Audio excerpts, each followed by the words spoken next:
찬송하시겠습니다. 찬송가 428장입니다. 찬송가 428장. 내 영혼에 비비치니 주 영광 찬란해. 이 세상 어떤 빛보다 이 빛 더 빛나네. 주의 영광 빛난 광채 내게 비춰 주시옵소서. 그 밝은 얼굴 배울 때 나의 영혼 기쁘다. 내 영혼에 노래 있으니 주 찬양합니다. 주 귀를 기울이시사 다 듣고 계시네. 주의 영광 빛난 광채 내게 비춰 주시옵소서. 그 밝은 얼굴 배울 때 나의 영혼 기쁘다. 내 영혼의 봄날 되어서 주 함께 하실 때 그 평화 내게 깃들고 주의 꽃이네. 주의 영광 빛난 광채 내게 비춰 주시옵소서. 그 밝은 얼굴 배울 때 나의 영혼 기쁘다. 내 영혼에 희락이 있고 큰 소망 넘치네. 주 예수 복을 주시고 또 내려주시네. 주의 영광 빛난 광채 내게 비춰 주시옵소서. 그 밝은 얼굴 배울 때 나의 영혼 기쁘다. 잠언 13장 1절에서 13절 말씀입니다. 잠언 13장 1절에서 13절 말씀. 지혜로운 아들은 아비의 훈계를 들으나 거만한 자는 꾸지람을 즐겨 듣지 아니하느니라. 사람은 입의 열매로 인하여 목욕을 누리거니와 마음이 계산한 자는 강포를 당하느니라. 입을 지키는 자는 자기의 생명을 보존하나 입술을 크게 벌리는 자에게는 멸망이 오느니라. 게으른 자는 마음으로 원하여도 얻지 못하나 부지런한 자의 마음은 풍족함을 얻느니라. 의인은 거짓말을 미워하나 악인은 행위가 흉악하여 부끄러운 데 이르느니라. 공의는 심실히 정직한 자를 보호하고 악은 죄인을 패망하게 하느니라. 스스로 부한체하여도 아무것도 없는 자가 있고 스스로 가난한 체하여도 재물이 많은 자가 있느니라. 사람의 재물이 자기 생명의 속전일 수 있으나 가난한 자는 협박을 받을 일이 없느니라. 의인의 빛은 환하게 빛나고 악인의 등불은 꺼지느니라. 교만에서는 다툼만 일어날 뿐이라 권면을 듣는 자는 지혜가 있느니라. 망령 때에 얻은 재물은 주로 가고 손으로 모은 것은 늘어가느니라. 소망이 더디 이루어지면 그것이 마음을 상하게 하거니와 소원이 이루어지는 것은 곧 생명나무니라. 같이요. 말씀을 멸시하는 자는 자기에게 패망을 이루고 계명을 두려워하는 자는 상을 받느니라. 아멘.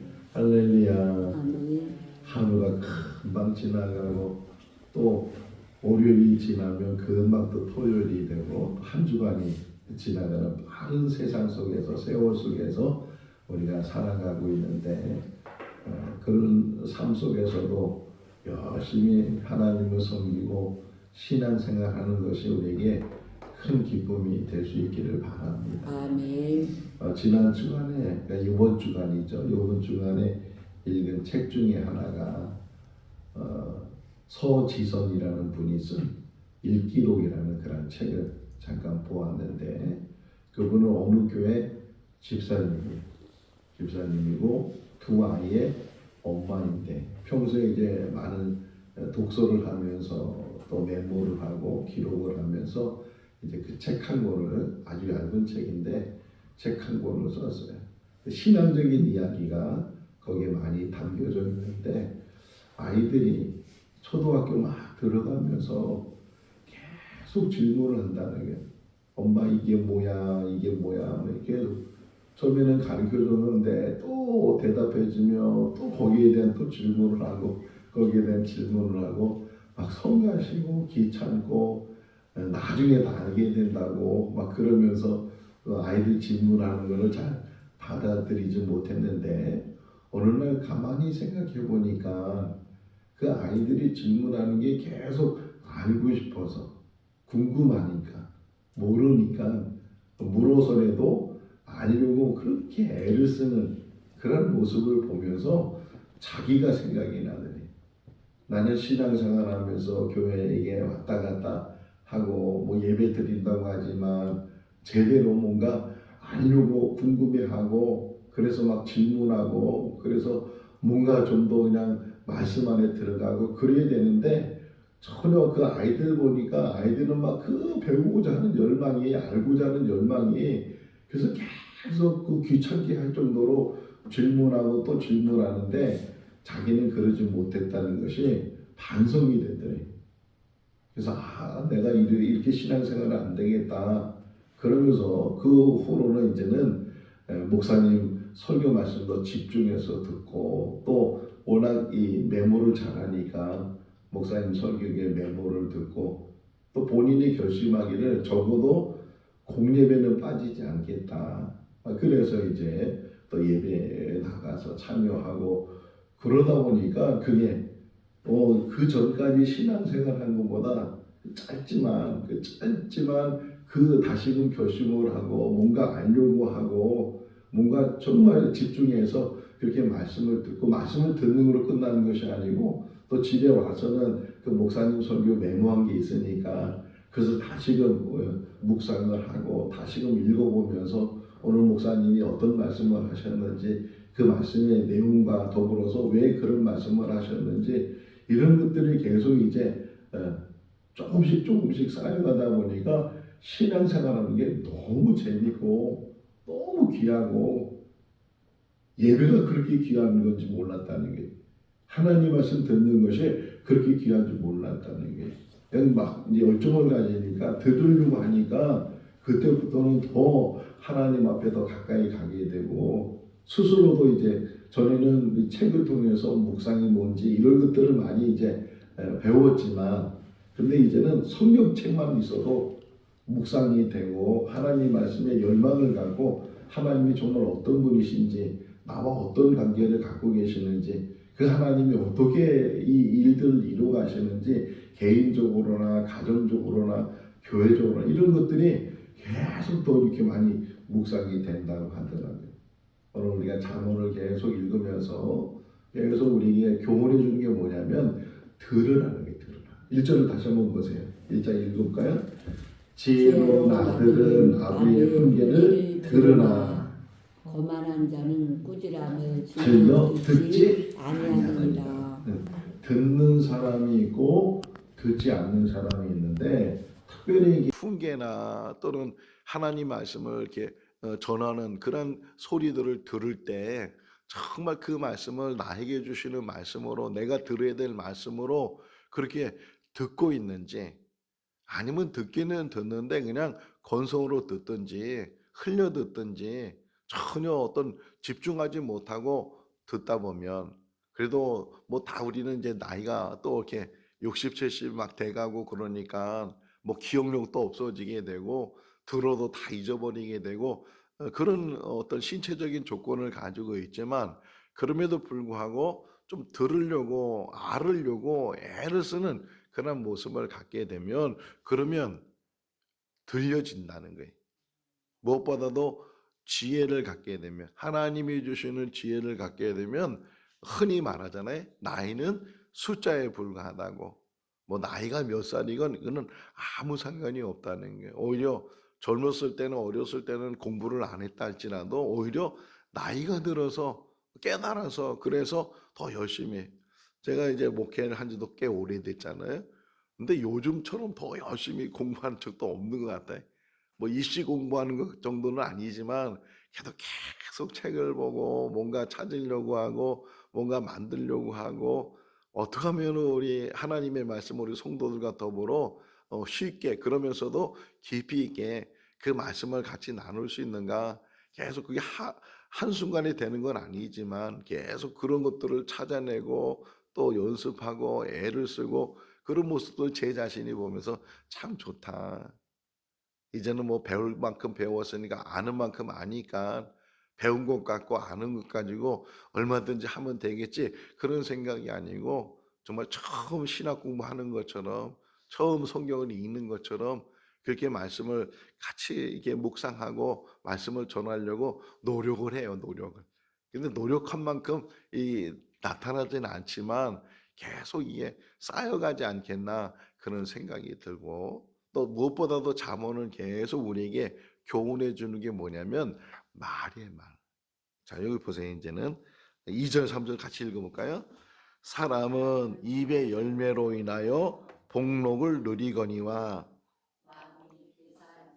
강포를 당하느니라. 입을 지키는 자는 자기의 생명을 보존하나 입술을 크게 벌리는 자에게는 멸망이 오느니라.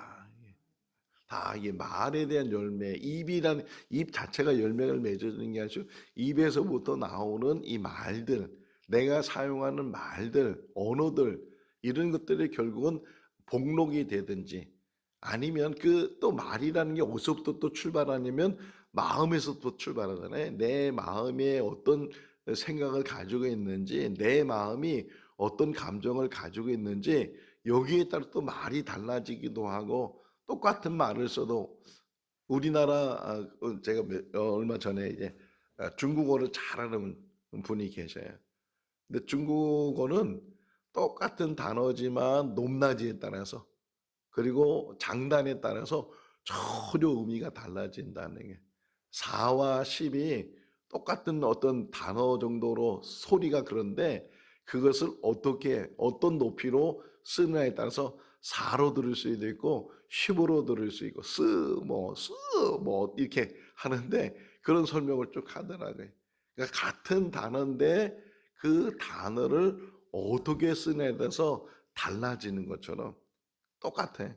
우리가 쓰는 말도 같은 말을 쓰는 것 같고 그냥 일상적인 말을 쓰는데도 그 말이 좋은 열매로 맺는 경우도 있고, 그 말 때문에 여기 이제 3절에 보시면 입을 지키는 자는 자기 생명을 지키거니와 뭐라고, 그다음에 입술을 크게 벌리, 이 입을 크게 벌린다는 게 아니고 이 입에서부터 나오는 말들이, 이게 그래서 원어적으로 보게 되면 여기 입을 크게 벌리고 하는 것들이 다듬어지지 않는 말들, 그냥 자기가 내키는 대로 하는 말들, 이런 말들을 하는 사람에게는 뭐가 온다고요? 멸망이 오게 된다. 결국 그 사람은 말로 인해서 복록을 누리는 사람이 있는가 하면 말로 인해서 자기를 무너뜨리는 사람도 있다. 그러니까 지혜가 뭐냐? 자기 마음을 잘 다스리는 것이고 그 마음에서부터 시작되는 이 말이나 행동이나 언행이라 그러잖아요. 언행. 말과 행동, 이 언행을 우리가 잘 다루지 않으면 그것이 꼭 전에 자문에서 말씀하는 것처럼 그렇게 하지 못하면 짐승과 같다, 동물과 같다. 사람이 사람다워져야 되는데 사람이 사람다워지지 못하면 동물과 같다. 더 나가서 뭐라 그래요?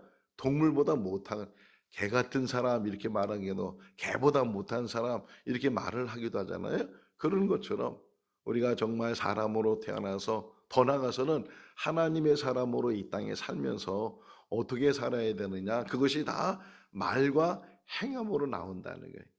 그러니까 언어에 대한 이 훈련이나 언어를 잘 다듬고 이런 것들을 그래서 뭐 3절 다시 보시면 입을 지킨다는 게 함부로 말하지 않고 그냥 생각나는 대로 불쑥불쑥 자기 내키는 대로 그렇게 말하지 않고 입을 지키는 거예요. 잘 다듬어서 내가 정말 이 말을 해야 되는지 이 말을 통해서 어떤 열매가 얻어지는지 어떤 결과가 생기는지 하는 것들을 잘 우리가 다듬고 그래서 언어 생활을 하게 되면 그로 인해서 정말 그 사람이 지혜로운 사람인가 그 사람이 정말 성실하고 정직한 사람인가 하는 것들이 다 드러나게 된다는 게 그러면서 또 하나 이제 교훈되는 게 5절을 보시면 4절은 게으르지 말라 부지런해야 된다 그런 교훈을 주는 것이고 5절을 보게 되면 거짓말하지 마라 거짓말 거짓말은 계속 거짓말을 만들고 작은 거짓말이 큰 거짓말로 자꾸만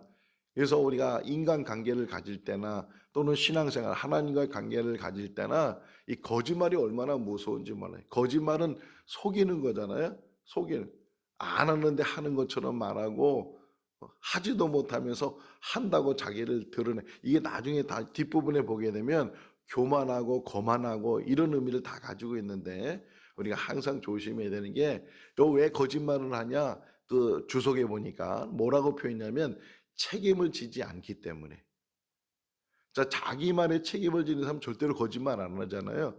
근데 자기 말에 책임은 안 지니까 그냥 말부터 그냥 툭툭 내던지는 거예요. 말을 내던지고 그러다 보니까 그게 뭐 어떻게 됐든 간에 그냥 말로 끝내버리고 하는 그런 일들이 이게 한두 번은 사람들이 들어줄 수 있고 한두 번은 속임을 당할 수 있지만 우리가 잘 알고 있는 양치는 소년의 거짓말을 보세요.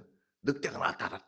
그러니까 사람들이 막 갑자기 몽둥이 들고 다 나왔는데 이 소년이 너무 재밌으니까 또 한번 늑대가 나타났다. 그러니까 또 사람들이 이제 절반 정도가 나왔어요. 세 번째, 네 번째 할 때는 이제 사람들이 그 아이의 거짓말을 이제는 무슨 말을 진짜 늑대가 나타났는데도 늑대가 나타났다. 그런데도 사람이 안 나왔다는 거예요. 왜? 평소에 거짓말을 하니까.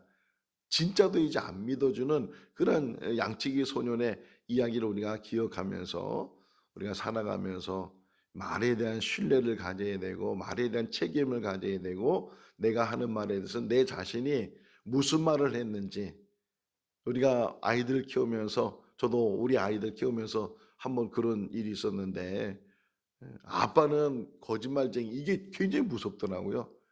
약속하잖아요. 애들한테 뭐 사준다 뭐 한다 이렇게 약속했는데 안 지키면 그 아빠는 거짓말쟁이 이게 신뢰를 다 잃어버리는 거예요.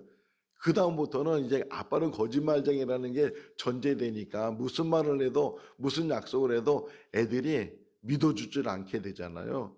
그러니까 뭔가를 우리가 얘기했을 때 뭔가를 결심했을 때 뭔가를 이루려고 했을 때 그런 면에서 항상 진실해야 되고 항상 거짓말은 뭐예요? 정직을 잃어버리면 거짓말하게 돼.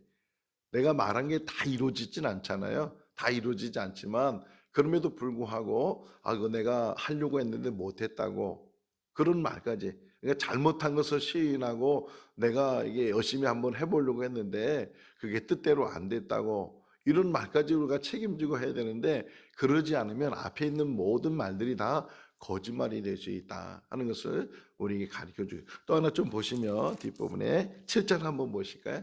여기 좀 해석이 좀 어려웠댔어요. 근데 다시 한번 묵상해 보면서 자 7절 한번 읽어볼까요? 스스로 부한 채 하여도 아무것도 없는 자가 있고 도 재물이 많은 자가 있느니라.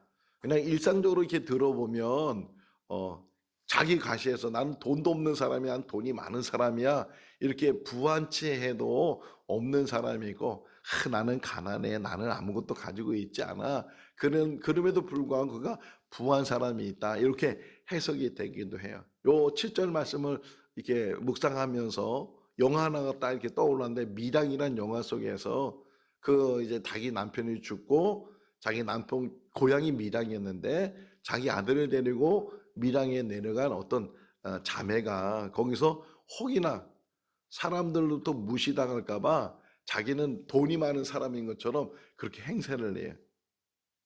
그런데 오히려 그것 때문에 유괴를 당해. 자기 아들이 유괴를 당하게 되고 결국은 자기 아들이 죽음으로 이제 나타나게 되는 그런 이야기가 그 안에 들어 있는데, 없는데도 있는 척 하다가 그러다가 그것이 오히려 큰 낭패가 생길 수도 있다, 이런 의미 속에서 우리가 해석이 됐어요. 그 밑에가 하나 저기 연결돼 있어요. 7절 8절에 8절 먼저 한번 읽어볼까요? 사람의 재물이 자기 생명의 속전일 수 있으나 가난한 자는 협박을 받을 일이 없느니라. 부함이 어떻게 보면 생활 속에 윤택함을 주고 뭐 하고 싶은 것, 갖고 싶은 것, 누릴 수 있는 것들이 많이 있지만 오히려 그것 때문에 자기 인생에 걸림돌이 될 수 있으니까, 가난하면 없어서 못하는 일이 많이 있지만 오히려 가난하기 때문에 마음 편하게 살 수 있는 그러한 일들이 있다 하는 것을 우리 가르쳐주고, 다시 7절로 올라가서 좀 보시면 그런 의미 속에서 없으면서도 있는 체 하는 사람이 있고 있는데도 없는 척 이렇게 행사하는, 어떤 면에서 겸손이겠죠. 근데 실제적 언어적으로 해석은 조금 다른 해석을 가지고 있어요. 어떤 해석이 있냐면 이 자기가 있고 없고를 떠나서 자기가 가지고 있는 것을 가지고 어떻게 쓰느냐, 이게 다른. 우리가 어떻게 쓰냐. 아무리 많이 있어도 제대로 쓰지 못하면 이거는 부한치 하는 거지 진정한 부자가 아니라는 거예요. 또 반면에 가난하다 할지라도, 가진 것이 없다 할지라도 그가 정말 그 있는 것 가지고 선한 일을 하고 하나님이 기뻐하시는 일을 하게 되면 오히려 그가 없는 것 같아도 부유한 자이다, 이런 의미를 가지고 있어요. 그러니까 얼마를 가지고 있느냐, 얼마를 소유하고 있느냐, 이게 중요한 게 아니고 많이 있든 적게 있든 그것을 어떻게 사용하느냐. 그러니까 버는 것도 중요하지만 쓰는 게 더 중요하다 그러잖아요. 우리가 우리의 삶을 살아가면서 내가 어떻게 살아가고 있는지, 어떻게 내 재물을 사용하고 있는지, 이런 것들을 이 잠언 기자가 지혜롭게 잘 감당을 해야 된다. 예수님도 늘 말씀하시잖아요. 사람이 이 땅에 자꾸만 재물을 쌓으려고 하지만 이 땅에는 도둑도 많고 훔쳐가는 사람도 많고 또 이제 동록도 생기고, 이렇게 이 땅에 있는 재물들은 다 결국은 썩어지게 될 것이고 없어지게 될 것이다. 그러면 너희는 어디다 재물을 쌓으라는 거야? 하늘에 쌓으라는 거야. 하나님 앞에 쌓아라.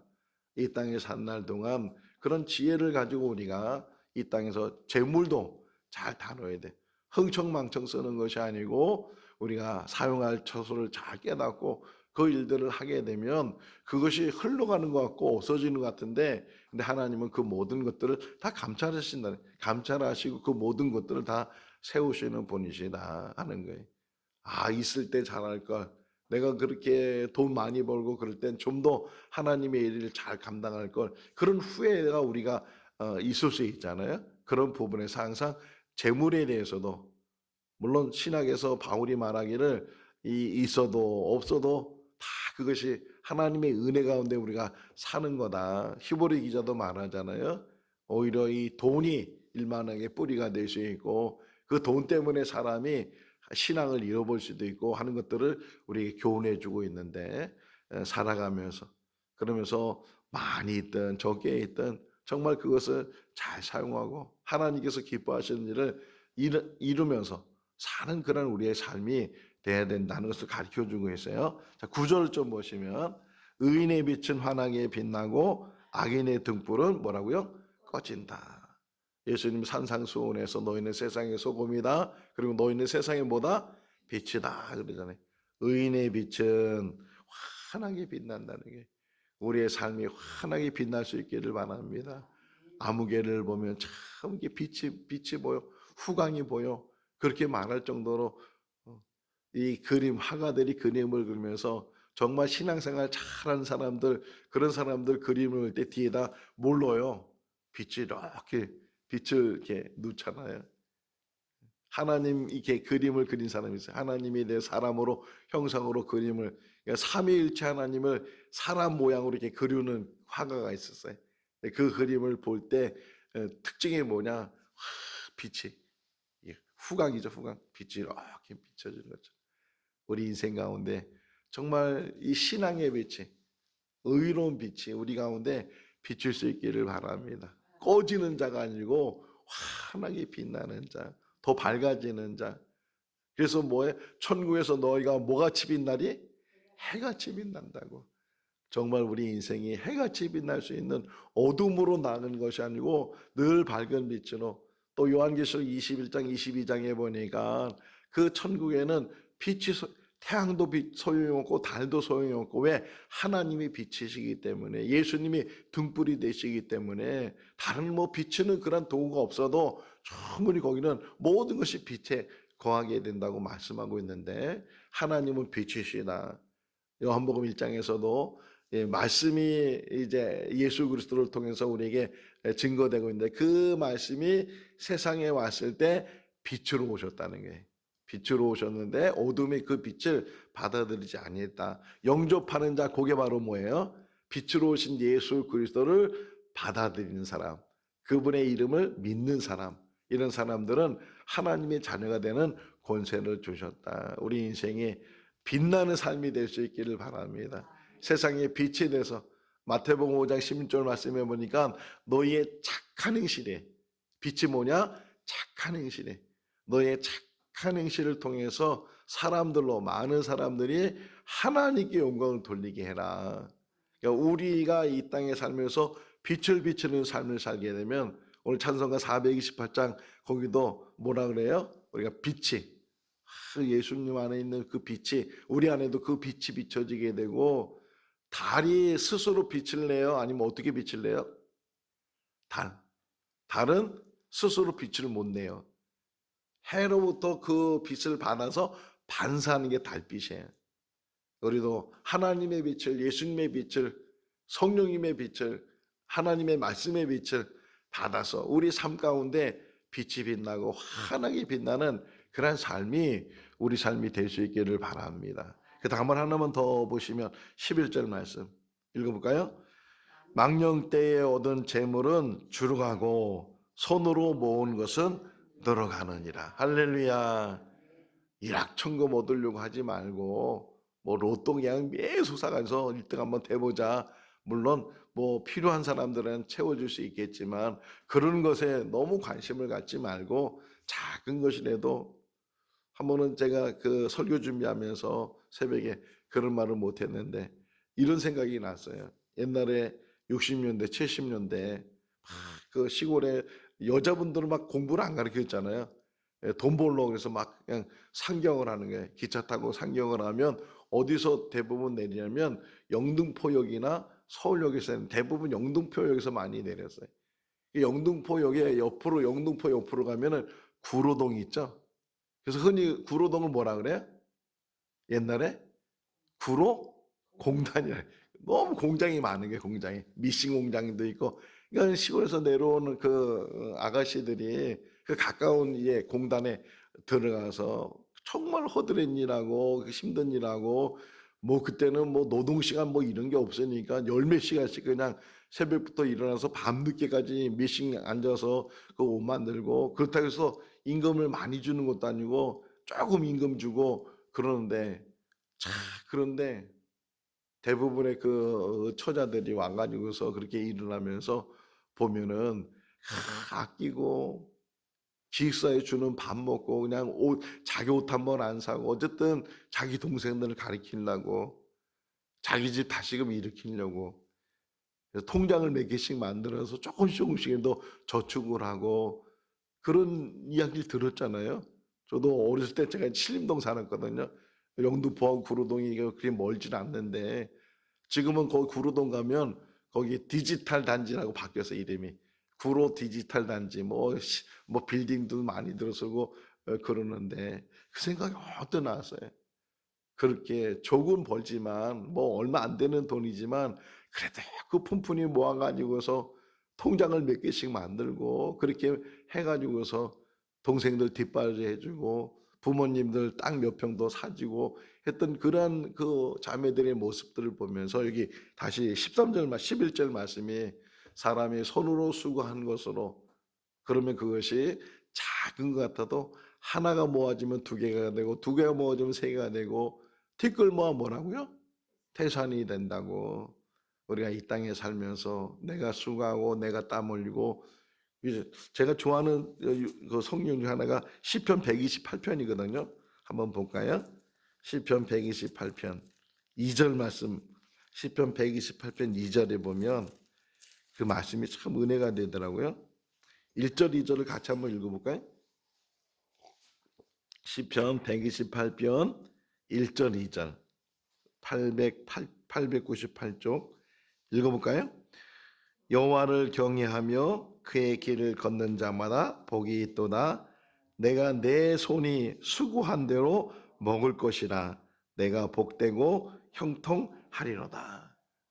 그냥 복이 되는 것이 아니고 내 손이 수고한 대로 내가 땀 흘리고 내가 애를 쓰고 내가 힘써서 그렇게 해서 얻어지는 것. 처음부터 많이 얻어지는 게 아니고 그런 것들을 조금씩 우리가 잘 모아두면 그게 늘어난다는 거예요. 그게 부해진다는 거예요. 망령 때 얻는 재물은 없어지고 패망하게 되지만 자기가 수고하고 애써서 얻어지는 것은 작은 것이라도 귀한 것이다. 우리 미국에 있는 아들 이렇게 보니까 미국 사람들은 고등학교만 졸업시키면 스스로 알아서 대학도 가고 뭐 취직도 하고 장가도 하고 결혼도 하고 그렇게 한다 그러잖아요.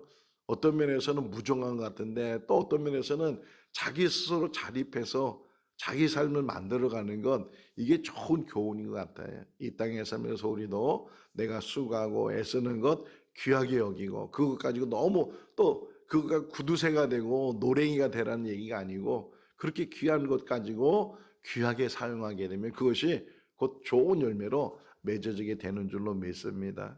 올 2025년 한 해도 하나님이 주시는 복을 누리되 수고하고 애쓰는 것만큼 좋은 열매를 맺으면서 사는 그런 삶이 될 수 있기를 주님의 이름으로 축원합니다. 기도하겠습니다.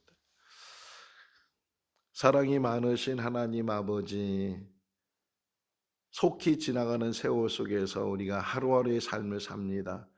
또 한 주간이 지나가는 토요일 새벽에 저희들을 불러주시고 또 말씀을 묵상하게 하여 주신 것 감사합니다. 들을 귀가 있게 해주시고 하나님 말씀에 마음이 집중되게 하시고 또 듣고 배우는 것들이 우리 삶 속에 실천되게 하여 주시옵소서. 언행에 대한 말씀들이 계속 나오고 있습니다. 우리가 말하는 것, 우리가 행동하는 것, 그것이 바른지 하나님께서 기뻐하시는지 잘 살피는 지혜를 더하여 주시옵소서. 입을 지키는 자는 복락이 있고 입을 벌리는 자는 패망한다고 했는데 하나님 아버지 우리 입술을 잘 지키게 하시고 우리 마음을 잘 지키게 하시고 좋은 열매들이 맺어지는 삶이 되게 하여 주시옵소서. 오늘 하루도 복된 하루의 삶이 되게 하시기를 간절히 바라옵고 예수 그리스도 이름으로 기도하옵나이다. 아멘. 마쳤습니다. 자유롭게